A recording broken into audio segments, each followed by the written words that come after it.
My day job is Chief Security Advisor at Microsoft. So every single year, around about this time, so we published it about 2 weeks ago, we publish our Digital Defence Report. And in essence, this is a look back over the previous 12 months, where we can really look at what are the key trends that we're seeing based on all of the statistics that Microsoft see.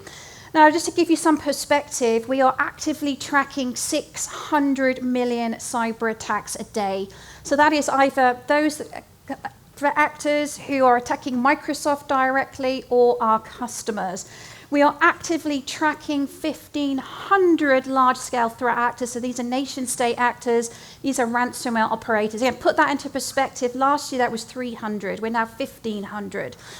Now, what did we learn from that? Well, the threat actors themselves are getting more aggressive, more resourced, and they're experimenting with AI as well.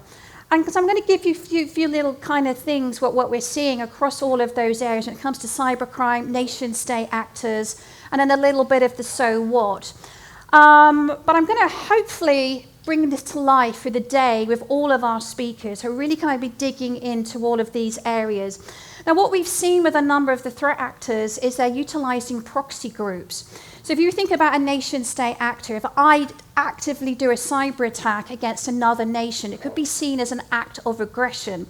And so in essence, I will use proxy groups. So I will use activists. I will use ransomware operators. And I'll get them to do the attack instead. And we've seen a huge increase in DDoS attacks and ransomware attacks as a result of this. And that makes it really, really hard with attribution. It makes it really, really hard when it comes to threat intelligence and understanding who exactly is doing what in all of these things.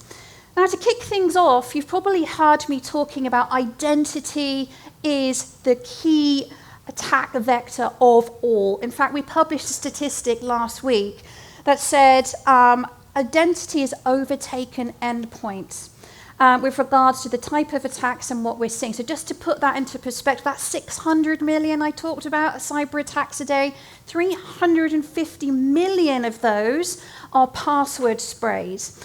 So from a threat actor's perspective, they favor the tried and tested. There's a reason why we keep telling people, don't reuse passwords, don't use simple passwords, it's this. And so actually a lot of the time they're going back to the tried and tested. So as much as we talk about sophistication of cyber attacks, they're actually not. So yes, we still got the 1% where they're looking for an MFA bypass or they're trying to steal other types of credentials, but passwords in essence are going off the scale. And it's just really easy because they just look at how many doors does this open. And I'll keep trying it. And if it's not a door that I particularly want, that's when they sell it to the proxy. Now, it used to be that they would sell it or give it away on the dark web. But the problem is, if I just sell it to anybody on the dark web, actually that credential could be used backwards against me. So I want to keep all of that information and give it to my own threat actors so I know what they're up to. And so some key trends with regards to phishing. So the vast majority are still coming through URL and links. We've seen a huge increase in QR codes. And then you've got the attachment. 775 million emails contain some kind of malware. But they're always evolving. They're always thinking about how do I bypass the controls? How do I get through some of these things? So within your organizations, you probably have a realm of sanctioned versus unsanctioned applications and services. So for all the sanctioned ones, the ones that you use on a day-to-day basis, all the ones that you think, no, they're okay, we're going to let our users access their Gmail account or whatever the case, this is what they are hoping for. So in essence, they are specifically targeting all of the popular applications because you will not sanction them, but because they are used on a regular basis, and I will use those as a method of actually trying to trick people to give away their credentials. So particularly when you think about you can now log in to many applications utilizing your credentials for Google or for Facebook or whatever else. And so they can mimic a lot of those accounts because people have just trust them, they're just going to utilize them. But so let's look at business email compromise. Still the most financially impacting cybercrime of all. Now, it used to be When they make, this is a second stage attack, so they're now already in your email. They don't take their time really thinking about their method of attack, what they're going to do next, who's who are the relationships, who do I need to impersonate.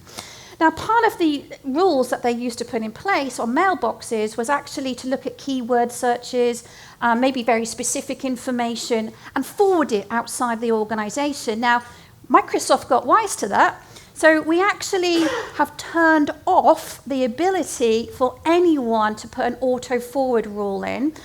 You can only have that rule turned on if an admin allows it. So they got wise to that. So what did they do instead? They still put an auto-forward rule in, but instead of going out of the organization, they put it in another folder in your own email. So looking at folders you potentially don't use that often, like drafts, deleted, or even a folder that they can see that you've not really utilized. The folders just sit there in an archive. And so when these incoming messages are coming through to your mailbox, you don't actually see them because they've already been auto-forwarded to a different folder, which means they now control the conversation. That means they can hijack the conversation and they can overtake the conversation. And from the other person's perspective, they still see this as a legitimate person, a legitimate relationship. But that, in essence, is their job. It's really trying to think about how do I bypass all the great security controls that you've put in place so I can continue to do what I need to do. And it still is that lateral movement because ultimately they need someone with the right permissions to be able to do whatever action they need you to do. So sometimes that might be exfiltration of information. Sometimes I might need you to change an invoice. Most users don't have the ability to do that, so I need to find someone on the accounts team. And when we talk about MFA, I mean, we will probably die on our sword still when we say MFA, MFA, MFA. So they're thinking, okay, so if MFA is going to basically come into play, because I'm starting to see a little bit of dodgy behavior going on, and I need to re-establish whether it really is you, and I'm going to give you an MFA prompt. And so what they really want to do is therefore enroll their own devices. And so this really then comes back to, we're seeing a huge increase with regards to impersonating people on help desk or people in IT. So they've already been doing this anyway. Microsoft is one of the most impersonated companies in the world. So they're impersonating Microsoft and Apple and various different things. But they also pretend to ring up the help desk and pretend to be a legitimate user and get them to try and change a password, particularly if it's a privileged password. Or again, they're trying to get that thing enrolled, a new device enrolled. And it's all about them maintaining persistence and maintaining their access into the environment. Now, some companies are putting in additional controls in place. They are insisting for me to verify you and to make sure not only you're the person I was expecting, but you're actually a human. They are insisting on face-to-face conversations. Now, one of the things that even Microsoft has done, we no longer share any credentials in any format, even if it has a password on it, in any emails. And so when a new starter comes in, we have just in time and just enough access, which means I'm going to physically come on a call with you on Teams, and I'm going to give you your credential, and it only lasts 30 minutes, which means you then have to change your password, but also enroll for Windows Hello, which gives the biometric authentication. If you haven't done that in the timeline I'm expecting, it's going to get deleted. You have to go through the whole process again. So it's just, again, another layers of controls that we have to kind of put into play. Now, we're seeing a huge increase in ransomware. So the number of ransomware encounters have gone up nearly 3 times. There is some good news, though. So although the number of encounters have gone up, the success rate has gone down. And so when you kind of, again, think about the security controls that you have to put in place, not only do they have to get access, they've got to laterally move, they've got to gain admin access, they've got to exfiltrate data, they've got to change all the parameters, blah, blah, blah, blah, blah. Now, if you're doing good governance, good security, you're probably going to notice. And this is the good news with regards to the fact that actually the success rate is going down, which therefore means they're foregoing the encryption, because I don't actually necessarily need an admin anymore. I can just go straight to data exfiltration. And that means we have seen some threat actors in and out within 15 minutes. Helped by the fact that we have access brokers who've already done the donkey work in terms of collecting those credentials, which is why I said the password sprays are going off the list, in essence. And this is why, because they're collecting credentials, they're collecting access, so that when they pull the trigger, they can do it really fast. Now, this is a bit of a messy slide. I'm just going to give you some insights into nation-state actors. We are tracking about 600 of those. But it really does kind of follow the news of the day, the news of the world. So it probably wouldn't surprise you if I look across different regions. So we look at the Americas, most attacked country is the USA. Spoiler alert, USA is always the most attacked country, irrespective of kind of what's going on.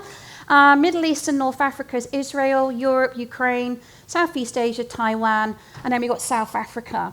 Now, if I was then to look at which of those are actually in order across all of those, it's USA, Israel, Ukraine, Taiwan. Actually, UK comes in around number 4. We're normally around 3 or 5 in the world. But this really kind of goes to show you that actually the targeting from these nation-state actors is very purposeful when we're thinking about some of those conflicts that are going on and how they're trying to change perspectives. So I'm just going to give you a little bit of an insight with this. So IT is the top target. So over a quarter of all nation-state actors are going after IT. Why IT?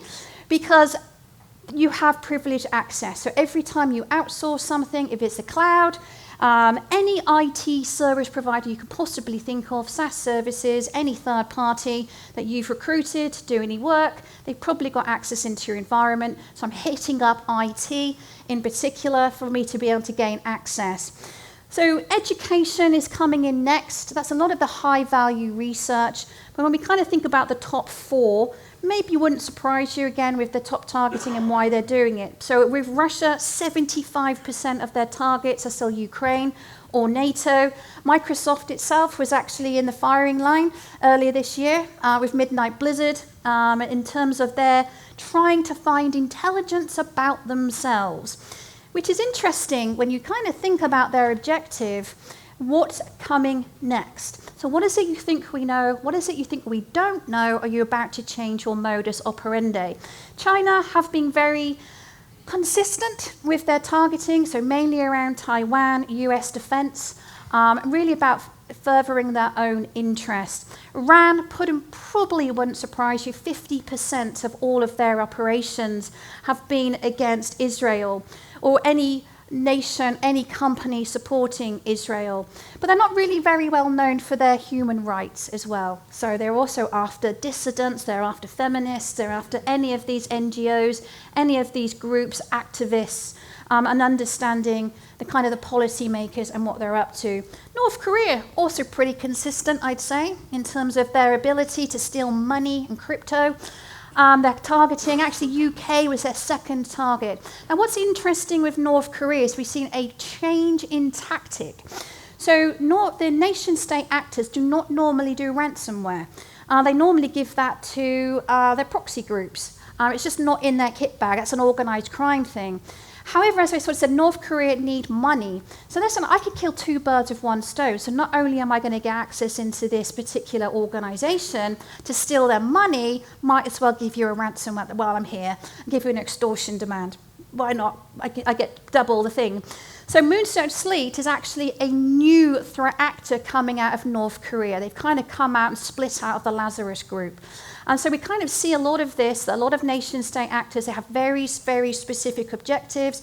Each one of those are very clear in terms of destructive attacks versus espionage, or very kind of changing their tactics. So Moonstone Sleet, as I said, really focusing in on those kind of key areas. Now I am going to speed up a little bit. I just realised I'm kind of over my own time limit, so apologies. So what are we seeing with regards to AI? So part of what I was sort of saying is, if we need to understand who's who, I'm targeting very specific things. How do I know it's the actual person that I was expecting? So they're using the AI to do identity checks. And so so I can actually verify your picture, I can verify your voice, I can even remotely turn on your camera and make sure it's the right person. So they are also utilizing AI to create the perfect candidate.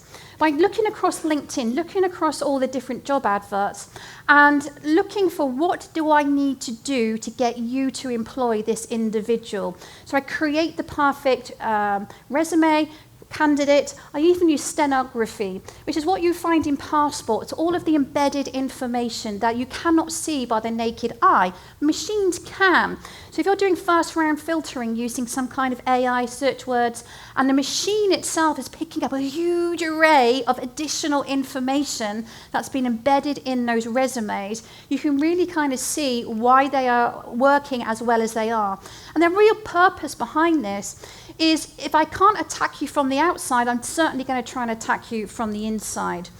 So what does this mean from a defense perspective? In essence, we've got to fight fire with fire. So how do I use those same large language models in reverse to detect advanced linguistics? How do I detect that they're utilizing, refining their phishing emails, their malware?